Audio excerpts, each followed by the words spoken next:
Good morning, ladies and gentlemen, and I am joined this morning by James Antoniou and the wonderful Jeff Brazier. Good morning, gentlemen. Good morning. Wonderful stuff. Jeff, we're having a bit of a trouble hearing you. You seem to be muted. No, we're not. Okay, that's fine now. Yeah, it's okay. It's all sorted out. This morning, we're talking about something that's very important to all of our hearts, and it's a little bit of something that we don't actually, whether we like to talk about or care or choose not to. It's about making a will and the event of things happening after someone's death. I ask, gentlemen, probably Jeff first, how did you become involved in this? Well, I mean, I've written a book, The Grief Survival Guide, which is probably 5% personal experience, but 95% being a life coach, supporting many bereaved clients and actually learning from them that there are a lot of patterns that we all display when we go through the grieving process. Of course, everyone's grief is absolutely unique.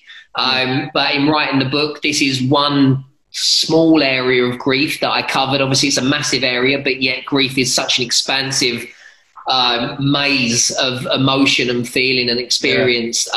But yet this one is particularly important, and also it's one that people, I think, misconstrue as to just how vital it is that we all communicate ahead of the event, as opposed to just leaving everything unsaid and unspoken of until after. Yeah, I mean, the figures, I think I was reading, 74% of people are not making any wills, or rather not making known to the executors of what their wishes are. James, from the legal side of this, where do we stand?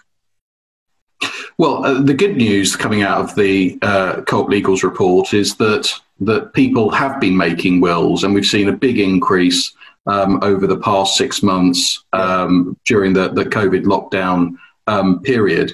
The difficulty with that's arisen out of the research is that the 3/4 of people haven't been talking to their families about it, haven't been talking to their executors about it, and that causes two problems. One is that your chosen executor, and that's the person who is legally responsible for dealing with everything after you've died, they may not be willing or able to actually take on that role. Right. And then the second issue is that if you haven't sat down with your family and explained what you're doing and the decisions that you've made, then there's a greater likelihood of arguments and possibly litigation arising after your death. That's right. I mean, particularly with families, the way that we are at the moment, we don't actually have a nuclear family anymore, do we? We're so kind of disjointed with families. We've got people everywhere, and there's certain people here and family that's not really family. So I suppose it's important to designate somebody to look after these affairs. Is it something that you can just do on your own, or would you need some kind of legal guidance with it? So it would depend upon the complexity of the estate, and also, what's going to be involved in the terms of the will. Some wills create trusts which need to be managed on an ongoing basis. Some people's affairs are very straightforward. If you had a few £1,000s in your bank and no property, etc., then you wouldn't necessarily expect there to be a huge amount of work for the executor to carry out. No. But then most people's affairs aren't straightforward, and actually they own property, they have bank accounts, they have investments, they may have property abroad, they may be running a business, they may have to submit tax returns, and all these things need to be wound up by the executor. So the starting off point is to understand, I suppose, what's going to be involved at the level of complexity, and then take a decision whether it's something that they want to be able to do themselves. Or the alternative is that they can always seek advice from a solicitor, like Coop Legal Services, for example, to administer the estate on their behalf. That's wonderful. Thank you so much for that. Jeff, I mean, you are very well known as a life coach. The difference between grief and bereavement is very often kind of tainted either way. Do you think that not being prepared for death, not having any kind of preparation for afterwards, is more of a strain on those that's left behind? I mean, yeah, absolutely. It's entirely the strain on the people left behind. And obviously they're our family and our friends and loved ones for a reason. We don't want to put that on anybody, but I think we naively hope that we're going to have X amount of years left of our lives. And so that this is something that we can take care of later on. Yeah. The problem is that for a lot of people, Steve, that later on doesn't come. No. And then what you're leaving your loved ones in is a really difficult situation, in that they're going through the loss anyway, which is immeasurable pain.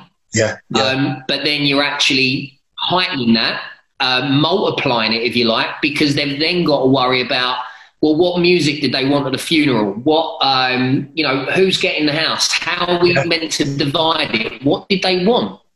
In the absence of clarity, written clarity, you actually end up with assumptions, and you get with people electing themselves to take care of it all. And sometimes they do it wrong. So we can save all of our family a real headache if we actually just make those decisions, because ultimately they're our possessions. Think about how closely we guard them throughout our whole life. Yeah. And how much, we put alarms on our properties. We lock things away and we look after them. And then to disregard these things, after, I know they're no good to us once we've gone, but the point is that actually, if it meant something to us, or if it was attached and associated to us, then it's going to mean a lot to your children, to your partner. So I just think that, people don't really think about it that much, Steve, and I understand it's because we're too busy living life.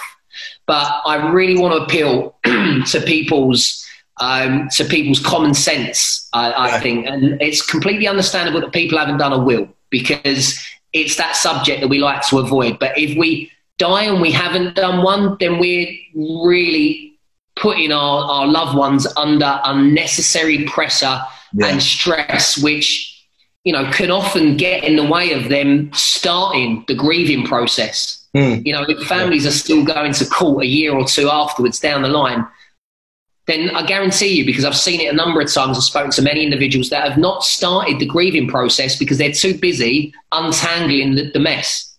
Yeah, I was just going to say, it seems that there are quite a lot of people that are caught up in this void, and they're not allowing themselves, or not being given the chance to actually grieve the person that's passed away, because they're so embroiled in the arguments and all the trepidations that's going into court and the legal matters.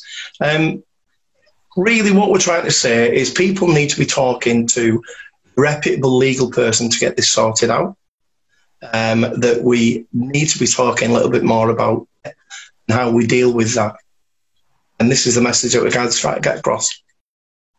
I think it's also as much as that, have a will. Yes, tell your executor. That's exactly the advice that James is giving and that we're giving today. But also, really have a little think about how much of a taboo subject death is. And, whether by avoiding that perceived pain of having a conversation about that painful day that one day will come to us, we're literally, ladening our families with that additional stress and pressure.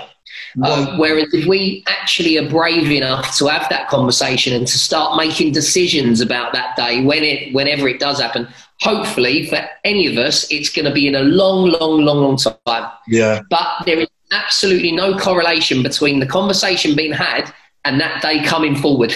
No. So Steve, let's talk about it with our loved ones and let them know what we're thinking and let them know what we want. Let them know. It brings so much comfort to families to know that they're delivering the kind of funeral or the kind of existence that their loved one would have wanted to have had, or would have wanted to have seen them have. Yeah, that's absolutely super. You've hit the nail right on the head. It's about the person that's passed away and how the family can celebrate and support each other through a difficult time. Can I say thank you so much, gents, for joining me? It's been an absolute pleasure. And this will, it kind of spurs me on a little bit, because I'm one of these people that encourage people to talk about more difficult things, particularly with the funerals. Well, thank you so much. We will be directing people to the information that we've got from yourselves and from the websites. And for now, Thank you. It's been a real pleasure.